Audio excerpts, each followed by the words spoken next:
வணக்கம். நம்ம சிதம்பரத்தில் மகாத்மா காந்தியடிகள் அடிக்கல் நாட்டின ஒரு சிவாலயம் 32 ஆண்டுகளுக்கு பிறகு இப்போ மகா கும்பாபிஷேகம் நடைபெற இருக்குது. ஜனவரி மாதம் 28ஆம் தேதி அந்த பிரம்மாண்டமான கும்பாபிஷேகம் சிறப்பு வாய்ந்த கோவிலுக்கு நடைபெற இருக்குது. அந்த கோவிலை பற்றியும் மகாத்மா அடிக்கல் நாட்டின அந்த வரலாறு பற்றியும் சுருக்கமாக பார்ப்போம். தாழ்த்தப்பட்ட சமுதாய மக்களுக்காகவே தன் வாழ்நாள் முழுவதும் வாழ்ந்து மறைந்தும் மறையாமலும் இருக்கும் சுவாமி சகஜானந்தா தன்னுடைய மக்கள் சில கோவில்களுக்கு செல்ல முடியவில்லை, தடை இருந்தது அந்த காலத்தில். அப்படி இருக்கும்போது நம்மளே ஒரு சிவாலயம் கட்டி எல்லா தரப்பு மக்களும் இங்கே வந்து சாமி கும்பிடுற மாதிரி வைக்கணும் அப்படின்னு சொல்லி ஆசைப்பட்டார். அது அவருடைய நியாயமான விருப்பமும் கூட. அந்த மக்கள் சிவாலயம் போயிட்டு சிவனை வழிபாடு பண்ணணும் அப்படிங்கிறதுல அவர் ரொம்பவே தெளிவாக இருந்தார்.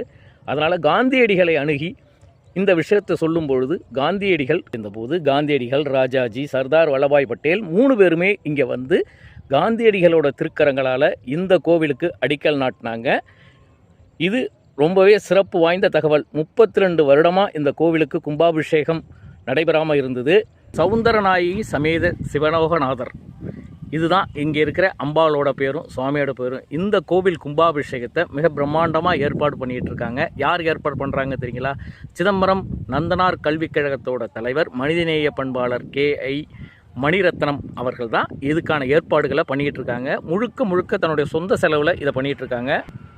வெளியிலிருந்து எந்த விதமான பைசாவும் வாங்காமல் தன்னுடைய சொந்த செலவில் மகாத்மா காந்தி நிறுவன இந்த கோவிலில் கும்பாபிஷேகம் பண்ணணும் அப்படிங்கிற நோக்கத்தில் இதை பண்ணிக்கிட்டு இருக்காங்க.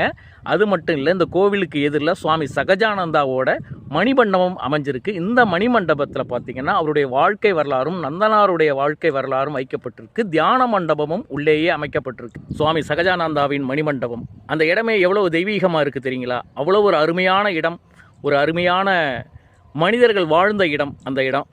இந்த சிவாலயத்தை பொறுத்த வரைக்கும் பல சிறப்புகள் உண்டு. இந்த சிவாலயத்துக்கு உள்ளே போனீங்கன்னா அவ்வளவு சிலைகள், வள்ளலார் முதல் பதஞ்சலி வியாக்கிரபாதகர் அப்படின்னு சொல்லிட்டு தீட்சிதர்களுக்கு அங்கே கல்வெட்டில் அந்த சிலையே இருக்குது. சுவாமி சகஜானந்தாவோட அனுஷ்டானம் அங்கே இருக்குது, அதுவும் புதுப்பிக்கப்பட்டிருக்கு. வர 27ஆம் தேதி அன்றைக்கி அவருடைய பிறந்த நாள், அன்றைக்கி சிறப்பு பூஜைகள் அங்கே நடைபெறும். இப்படி பலவிதமான சிறப்பம்சங்கள் கொண்டது அந்த கோவில்.